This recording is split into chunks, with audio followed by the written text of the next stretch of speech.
Muy buenos días. Vamos a comenzar hoy con este seminario de semiología del sistema nervioso, que es el último del año, y en el cual vamos a desarrollar los siguientes temas. Semiología del sistema motor, vamos a aprender a valorar la motilidad activa y la motilidad pasiva, vamos a aprender a evaluar la sensibilidad consciente.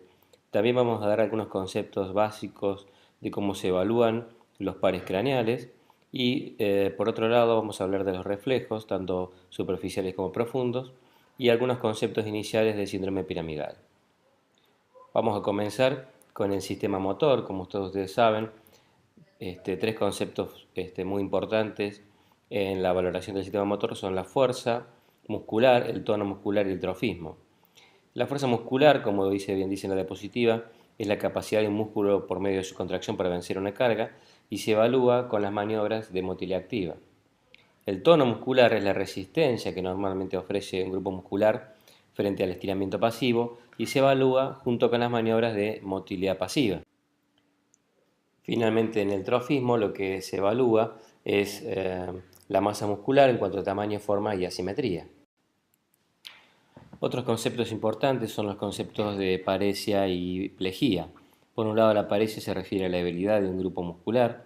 La hemiparesia es cuando esta debilidad afecta tanto al miembro superior como al inferior del mismo lado. Y la parálisis se refiere a la imposibilidad de realizar cualquier tipo de movimiento. Una hemiplegia entonces va a ser cuando está afectado a miembro superior e inferior del mismo lado, y una tetraplegia o cuadriplegia cuando los cuatro miembros son los que están afectados. Cuando los miembros superiores son los únicos afectados se lo va a denominar diplegia, y cuando son los miembros inferiores, paraplegia. En esta diapositiva podemos observar cómo el médico explorador realiza maniobras con el fin de evaluar la motilidad activa. Como dijimos, en la motilidad activa lo que evaluamos es básicamente la fuerza muscular, y ustedes pueden observar cómo se evalúa la fuerza muscular ofreciéndole resistencia a distintos movimientos realizados por el paciente, tanto en los miembros superiores como en los miembros inferiores. Estas otras dos maniobras, maniobras de Barré, maniobra de Mingazzini, también están evaluando la fuerza muscular, y es una maniobra que frecuentemente utilizamos en un paciente en el cual sospechamos que tiene algún grado de compromiso de la fuerza muscular. Si ustedes observan en las dos imágenes superiores, tanto con las palmas de las manos hacia arriba como hacia abajo, y con los dos brazos al mismo nivel, evaluamos si hay algún tipo de descenso de uno de los brazos que nos pueda hablar de una paresia que está afectando en el cuerpo. Las parecias tienen una escala en la cual pueden ser valoradas, de que va del 0 al 5, que en algunas oportunidades puede ser útil para referir fundamentalmente en la historia clínica al grado de paresia. Si ustedes observan, por ejemplo, una paresia de grado 2, el paciente puede realizar un movimiento mínimo, pero no logra vencer la gravedad, y en una paresia de grado 3, el miembro vence la gravedad, el movimiento vence la gravedad, pero no la resistencia que le opone el médico examinador. En cuanto a las maniobras que evalúan la motilidad pasiva, es decir, que evalúan el tono muscular, existen dos maniobras, como la maniobra de Stuart Holmes y la maniobra de André Thomas. En estas maniobras que evaluamos nosotros, evaluamos entonces, como dijimos, el estado de semicontracción permanente que tienen los grupos musculares a través del tono muscular. En la maniobra de Stuart Holmes, como ustedes observan, el médico genera una tracción del brazo hacia afuera, y cuando lo suelta bruscamente, el brazo es capaz de volver a su posición sin golpearse contra el hombro, ¿sí? Es decir, el paciente frena involuntariamente el desplazamiento del brazo. En un paciente hipotónico, lo que vamos a observar es que el brazo del paciente se golpea contra el hombro del mismo lado, demostrando que hay una disminución del tono muscular.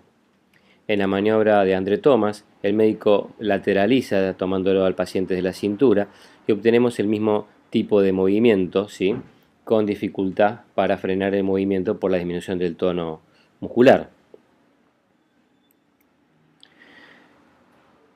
En esta diapositiva observamos cómo el médico valora la hipertonía, en este caso en el miembro superior derecho del paciente. La hipertonía, que se denomina espasticidad cuando lo que está afectada es la vía piramidal, y se denomina rigidez cuando lo que está afectada es la vía extrapiramidal. Como ejemplo de lesión de la vía piramidal, es decir, de lesión de la primera neurona motora, podemos encontrar el accidente cerebrovascular, ¿Y qué características tiene esta hipertonía? Que tiene, como ustedes observan en la diapositiva, un efecto de navaja, es decir, se ofrece resistencia hasta un punto a partir del cual, ¿sí?, el músculo se relaja bruscamente. En cambio, en la hipertonía por lesión de la vía extrapiramidal, como puede ocurrir por ejemplo en los pacientes parkinsonianos, la rigidez tiene la característica de ser en rueda dentada. Esta distinción entre espasticidad y rigidez es muy importante desde el punto de vista clínico. Vamos a valorar ahora la sensibilidad, y en la sensibilidad, como ustedes bien saben, están representadas en la corteza cerebral toda la superficie corporal, las vías que transmiten la sensibilidad desde la médula al sistema nervioso central. Las vías más importantes son las que ustedes observan. El haz espinotalámico lateral se encarga de la transmisión de la sensibilidad térmica y dolorosa. Los haces posteriores de Gold y de Burdach, el tacto epicrítico y la sensibilidad profunda consciente. El haz espinotalámico anterior, el tacto protopático. Recuerden que todas las vías conscientes hacen estación en el tálamo y terminan en la corteza en las áreas 1, 2 y 3 de Brodmann. Con respecto a la sensibilidad superficial, el tacto protopático es el tacto grueso, poco discriminativo, y el tacto epicrítico es un tacto fundamental, ¿sí?, que permite valorar a qué distancia un paciente percibe dos puntos como distintos. Para esta valoración se pueden utilizar, como ustedes observan en la foto, dos agujas, ¿sí?, o también una herramienta propia del neurólogo, que es el compás de Weber.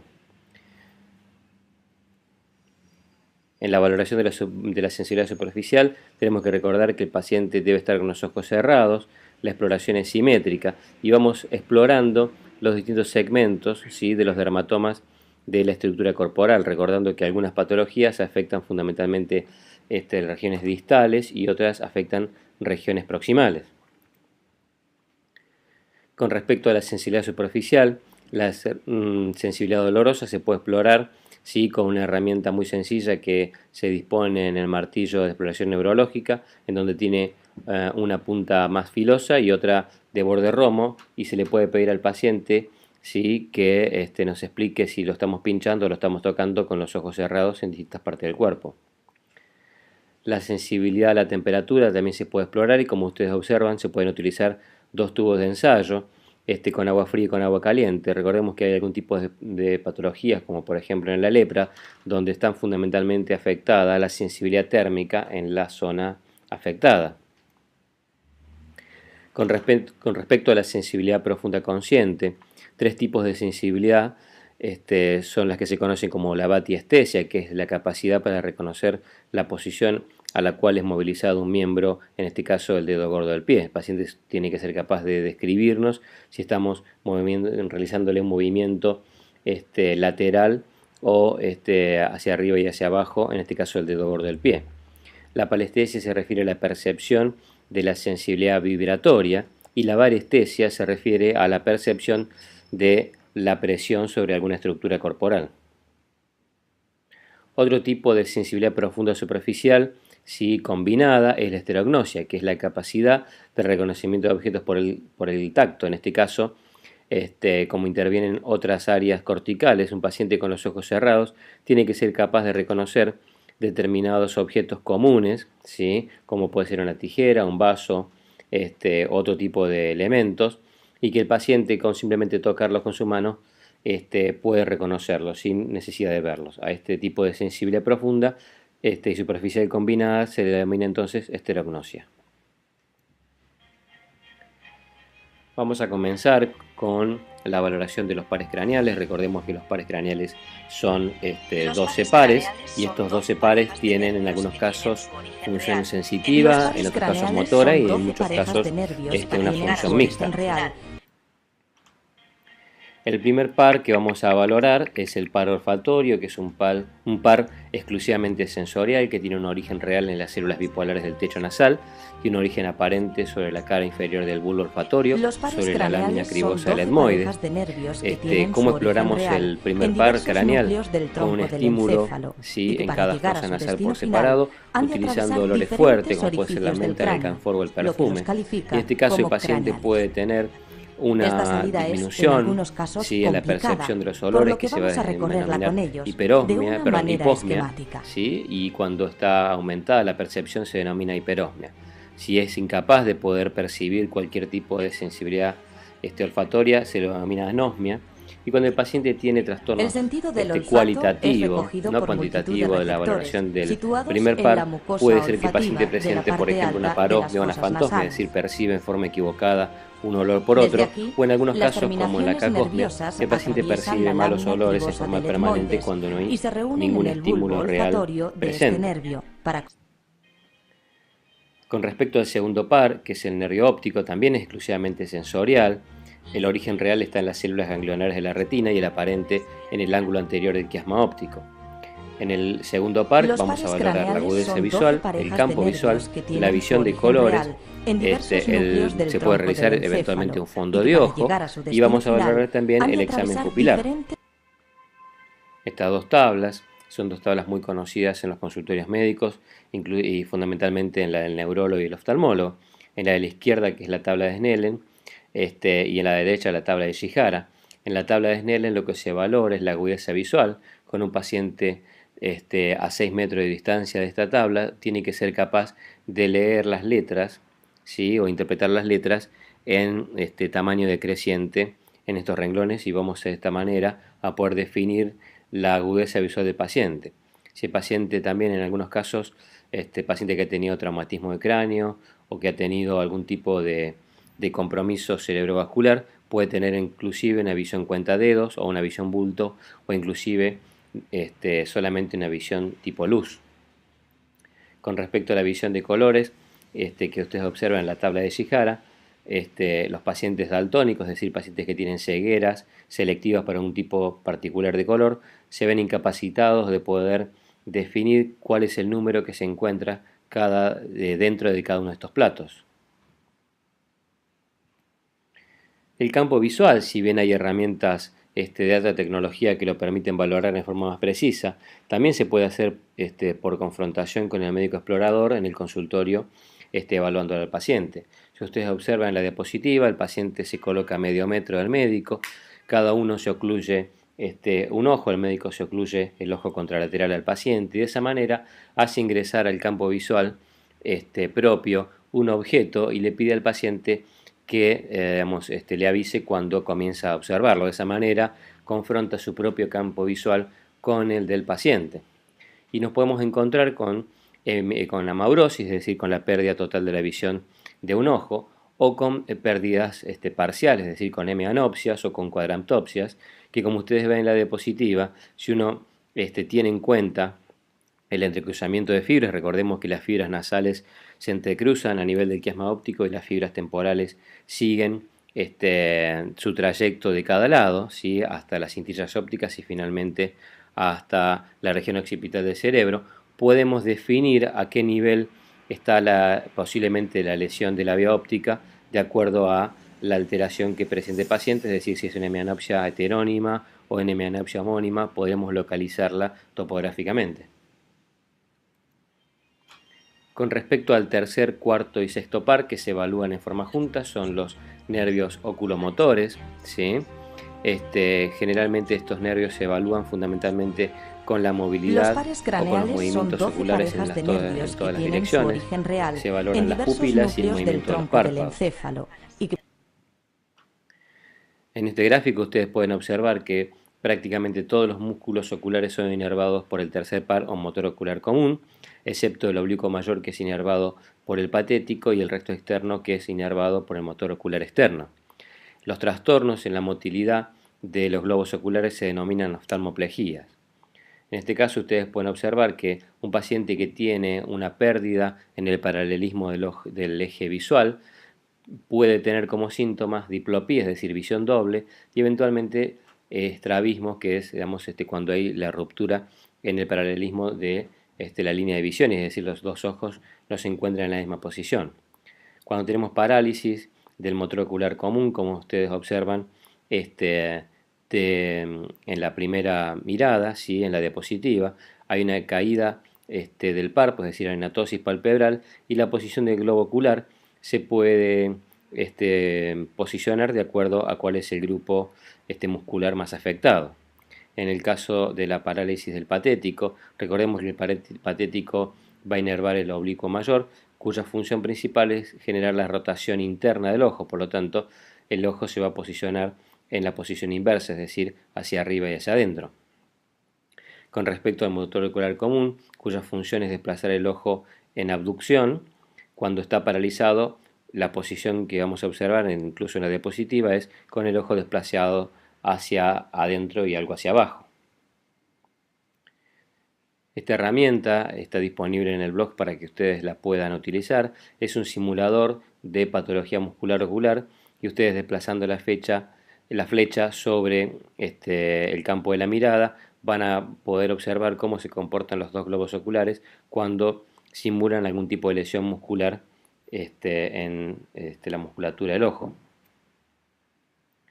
Con respecto a la valoración de las pupilas, ¿sí? Siempre es conveniente aclarar que una de las primeras cosas que uno tiene que solicitarle a un paciente o que tiene que preguntarle si es posible y está en condiciones de respondernos es si ha tenido el antecedente quirúrgico, una cirugía de catarata o si se aplica algún tipo de tratamiento oftalmológico como medicación dilatadora por antecedentes de glaucoma, porque eso nos puede alterar la valoración del tamaño pupilar. Inclusive el antecedente quirúrgico puede hacer que el paciente tenga una anisocoria, es decir, pupilas de distinto tamaño, y en este caso no se debe a una lesión del tronco cerebral, sino simplemente el antecedente quirúrgico.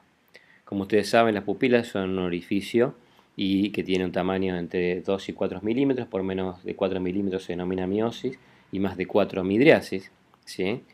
Y aparte de la descripción del tamaño pupilar y si hay algún tipo de asimetrías como la anisocoria, vamos a también evaluar 3 reflejos que son muy fáciles pero muy importantes de valorar en todos los pacientes con la ayuda anal interna, que es el reflejo fotomotor, el reflejo consensual y finalmente el de acomodación y convergencia. En el reflejo fotomotor lo que vamos a hacer es estimular con una fuente de luz uno de los ojos y observamos la contracción de la pupila, ¿sí? Esto puede estar afectado en la parálisis del tercer par y también en el tabes dorsal y en la neurolubes. Con respecto al reflejo consensual, ¿sí? Con el paciente con su mirada dirigida hacia adelante, estimulamos una de las pupilas y observamos el comportamiento de la pupila contralateral. En condiciones normales, la pupila no estimulada también debe contraerse junto con la pupila que se ha estimulado. Con respecto a la acomodación y convergencia, cuando le pedimos a un paciente que mire a la distancia y después le acercamos un objeto a 30 centímetros, debe ser capaz de producir la convergencia de la mirada, acomodar la visión a este objeto cercano y habitualmente se produce algún grado de miosis simultánea. El quinto par es el trigémino y el síntoma de afectación puede ser el dolor, que es muy intenso porque la función sensitiva del trigémino es fundamental en la cara y en el cráneo. Y cuando hay algún tipo de compromiso motor, el síntoma va a ser la parálisis.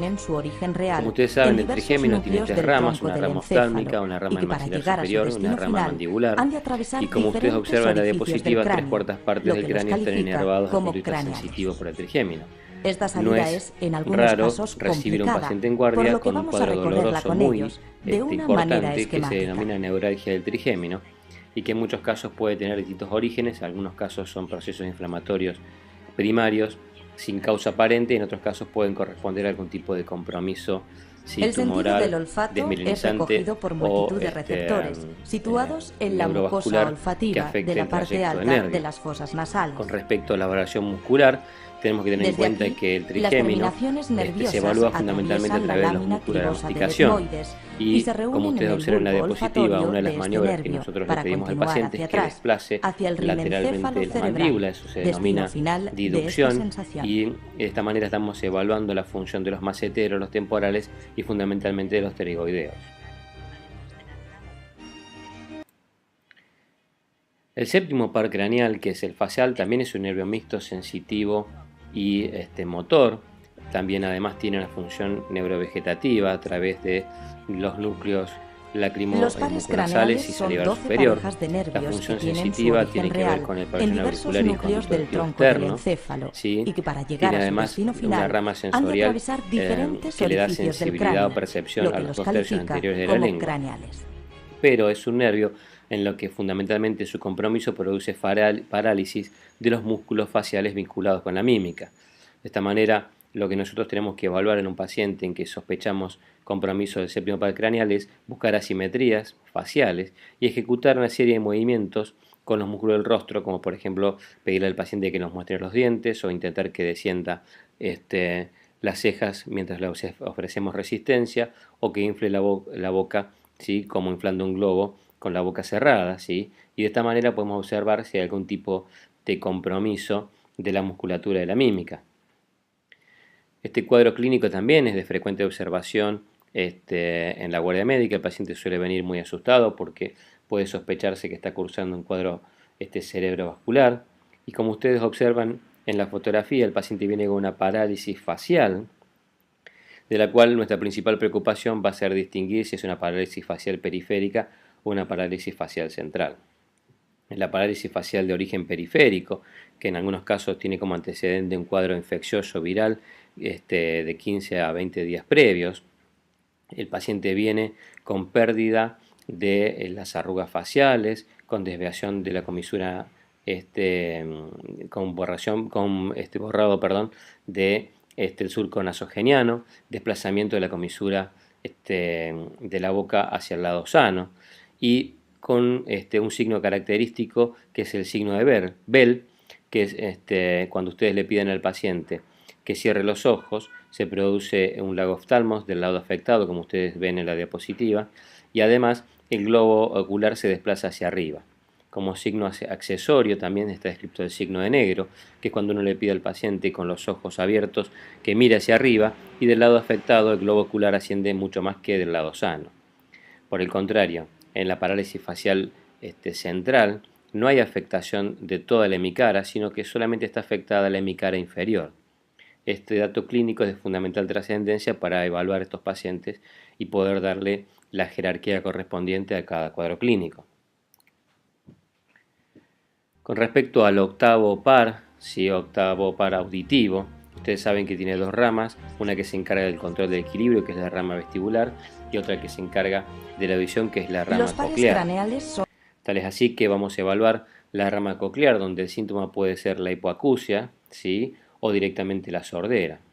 Y en muchos casos el paciente, cuando consulta por un cuadro de hipoacusia o sordera, se pueden realizar diferentes pruebas muy sencillas, en que fundamentalmente se utiliza el diapasón, como la prueba de Weber o la prueba de Ring, y de esta manera uno puede tener una orientación sobre si el trastorno es sobre la percepción, donde el origen puede estar en la afectación del oído interno o del nervio coclear, o una sordera de conducción, donde la afectación puede estar en el oído medio o en el oído externo.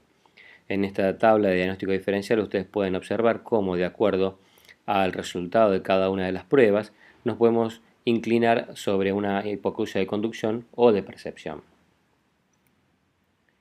Con respecto a la rama vestibular, el paciente, esto también es de frecuente observación en la guardia, el paciente viene con un cuadro vertiginoso, es decir, la imposibilidad de mantenerse en muchos casos en pie, ¿sí?, por el desplazamiento lateral o anteroposterior de todo el cuerpo.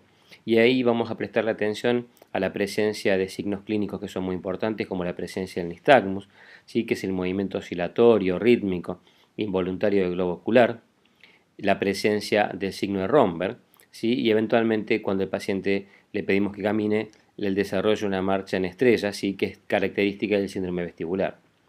El nistagmus entonces lo vamos a valorar y vamos a ver que en algunos casos nos permite diferenciar si el vértigo es de origen periférico o de origen central, y una maniobra muy sencilla, que es la maniobra de Romberg, en la cual al paciente se lo pone de pie frente a nosotros con los ambos pies pegados, y le pedimos que cierre los ojos. Al cortar el contacto visual, lo que observamos es que el paciente se puede lateralizar e inclusive en algunas oportunidades hasta puede llegar a caerse. En el signo de Romberg sensibilizado, el paciente se encuentra en la misma posición, pero se coloca un pie delante del otro, y cuando cierra los ojos también se inclina hacia adelante y hacia atrás.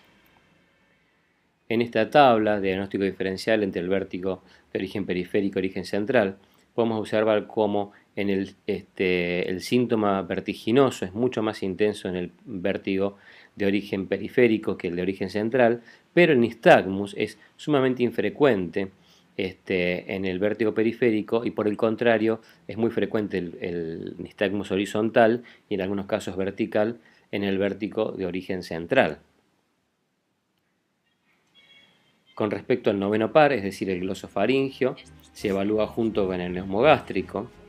El noveno par, el glosofaringio, es un nervio mixto. Sabemos que le da sensibilidad al tercio posterior Los pares craneales son de 12 la lengua. parejas de nervios Y con respecto que tienen su a origen su real función motora, se evalúa fundamentalmente con la deglución. Para llegar a Es su muy destino importante que final, frente a han de determinados cuadros atravesar clínicos, por ejemplo, diferentes orificios paciente del que ha cráneo, sufrido lo un que los accidente califica cerebrovascular, como craneales. evaluemos Esta trastornos salida de la es, en dilución, porque algunos como ustedes casos, saben, complicada, pasar por lo por que alto vamos a un recorrerla paciente con un trastorno ellos de de la una dilución manera puede hacer que esquemática. termine con una neumonía aspirativa.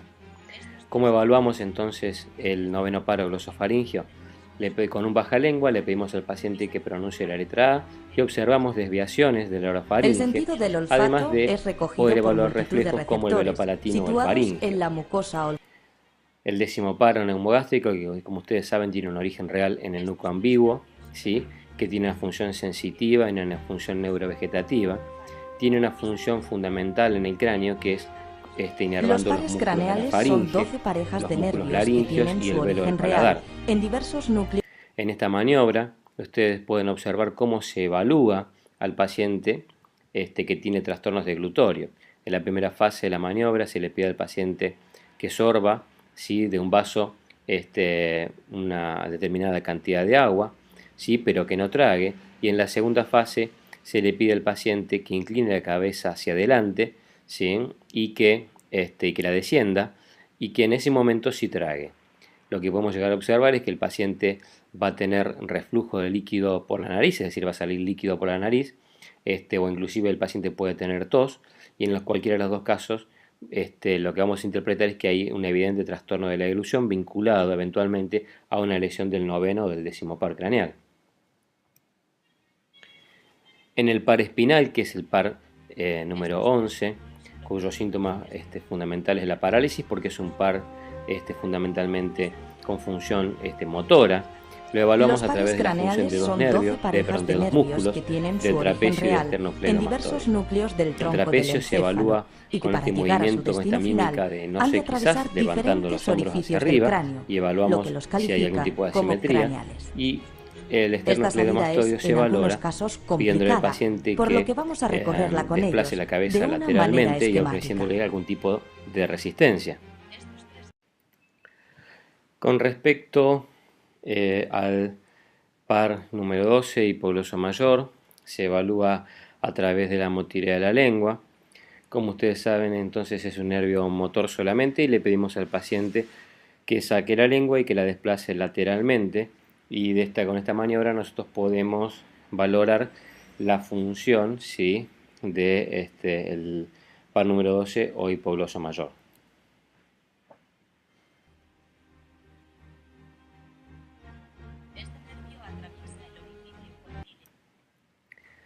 Con respecto a los reflejos recordemos que son superficiales o mucocutáneos o profundos o osteotendinosos. Todo reflejo entonces tiene que tener un receptor, una vía aferente, un centro de reflejo, una vía eferente y un órgano efector.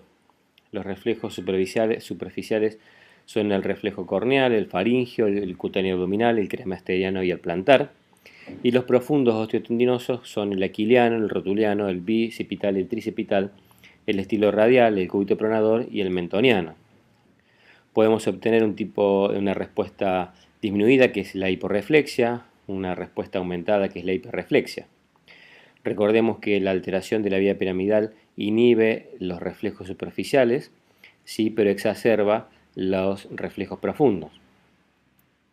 Este es un reflejo que frecuentemente valoramos en la actividad práctica, ¿sí? Es el reflejo aquiliano, y ustedes observan cómo al producir un golpe suave sobre el tendón de Aquiles, producimos la contracción de los músculos gemelos y del sóleo, y estamos evaluando L5S2, ¿sí?, como centro reflejo. En el reflejo rotuliano, que como ustedes saben también se puede hacer con el paciente sentado o con el paciente acostado levantando la rodilla con la otra mano desde el hueco popliteo, obtenemos la contracción del cuádriceps, ¿sí?, con la extensión de la pierna sobre el muslo, y estamos evaluando L2 y L4.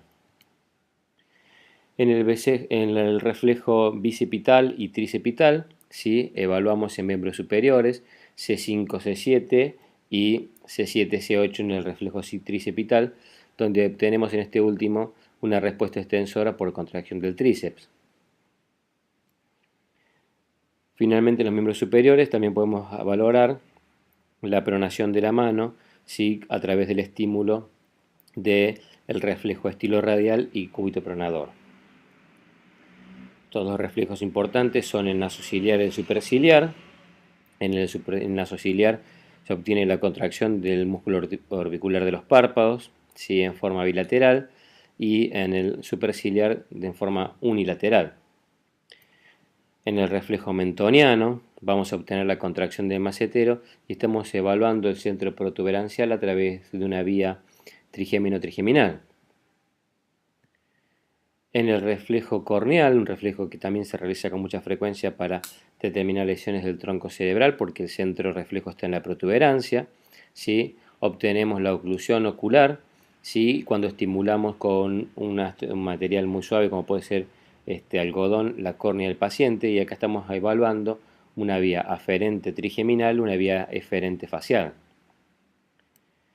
Dijimos además que el reflejo faríngeo era fundamental.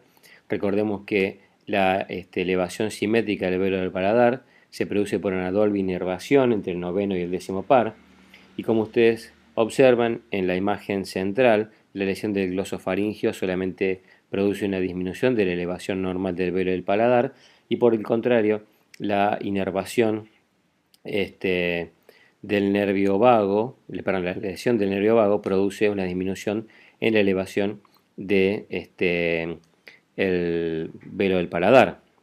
Esto se produce porque la vía aferente es exclusiva por el glosofaringio, pero la vía eferente es doble por el glosofaringio y nervio vago o neumogástrico. Con respecto a los reflejos cutáneos abdominales, acá estamos observando cómo con un objeto romo se produce un desplazamiento sobre la superficie del abdomen y se obtiene como respuesta, ¿sí?, una contracción de los músculos abdominales y un desplazamiento del ombligo. Acá podemos evaluar los centros D7, D8 en el reflejo abdominal superior, D8, D9 en el reflejo abdominal medio y D10 y D11 en el reflejo abdominal inferior. Pero uno de los reflejos a los cuales siempre vamos a recurrir en la práctica clínica es el reflejo plantar. Cuando nosotros estimulamos con un objeto romo la planta del pie del paciente de abajo hacia arriba y de afuera hacia adentro, la respuesta normal es la flexión de los dedos del pie. Por el contrario, la inversión de esta respuesta, es decir, la extensión patológica como si fuesen dedos en abanico de los dedos del pie, que se denomina signo de Babinski, es característico de la lesión de la vía piramidal o de la primera neurona motora. Por lo tanto, es fundamental que conozcamos la respuesta normal y la respuesta patológica, que consiste en el signo entonces de Babinski. Además de esta forma convencional de obtener el signo de Babinski, también hay otros signos accesorios, ¿sí?, como el que ustedes encuentran en la diapositiva, que se los conoce como sucedáneos de Babinski. Y ya para ir terminando, nunca tenemos que olvidar los signos de irritación meningia con las maniobras, ¿sí?, que lo ponen de manifiesto. Son 4 las más importantes, descritas por Brusinski y por Kerning. En esta primera diapositiva ustedes observan cómo el médico, en la maniobra de Kerning 1, levanta, ¿sí?, con su brazo izquierdo por detrás del tórax del paciente, levanta el tronco del paciente en la región dorsal mientras está acostado, mientras que con su mano derecha mantiene las rodillas extendidas, ¿sí? Cuando el médico impulsa entonces el tronco del paciente hacia adelante, la maniobra se considera positiva cuando antes de llegar a la posición de sentado el paciente flexiona las rodillas pese a la oposición del examinador, ¿sí? Este tipo de respuesta es característica de la irritación meningia. en estas dos maniobras, el Kernis 2 y Brusinski 1. En el Kernis 2 ustedes pueden observar cómo el paciente en decúbito dorsal, cuando el médico examinador levanta la pierna en extensión, antes de llegar a los 45 grados, la rodilla contralateral se flexiona. En el signo de Brusinski 1, el paciente se encuentra en decúbito dorsal y el médico examinador con la mano izquierda por detrás de la cabeza, ¿sí? Mientras que la mano derecha la coloca sobre el tórax del paciente. ¿Sí? La maniobra es positiva cuando en flexión brusca de la cabeza se produce flexión de ambas rodillas. En esta otra maniobra, que es la maniobra de Brusinski 2, el paciente se encuentra en decúbito dorsal y el examinador flexiona la pierna sobre el muslo y esta sobre la pelvis, y la maniobra se considera positiva cuando el miembro contralateral se flexiona. Estas cuatro maniobras que ustedes observaron son fundamentales, son de fundamental conocimiento porque hablan de irritación meningia. Finalmente, lo que observamos en esta diapositiva ¿sí? Es los 5 componentes de la lesión de la primera neurona motora, del síndrome piramidal, ¿sí? Que nos puede estar hablando de una lesión en el trayecto de la misma y que está compuesto entonces desde el punto de vista clínico el síndrome piramidal por la hiperreflexia profunda, ¿sí? La reflexia superficial, la presencia del signo de Babinski o la extensión patológica de los dedos del abanico en la estimulación de la planta del pie, el clonus, que ustedes están observando ahí en un video, un paciente que desarrolló clonus después de un accidente cerebrovascular isquémico, donde ustedes observan cómo el médico estimula la planta del pie y el paciente comienza con contracciones ¿sí? repetitivas de los músculos de la pantorrilla. Finalmente, el último componente es la parálisis espástica y, como dijimos, es el aumento del tono muscular, que en la lesión de la vía piramidal tiene efecto de la navaja, ¿sí? Que lo diferencia de la lesión de la vía extrapiramidal, que tiene una rigidez en rueda dentada. Muchas gracias.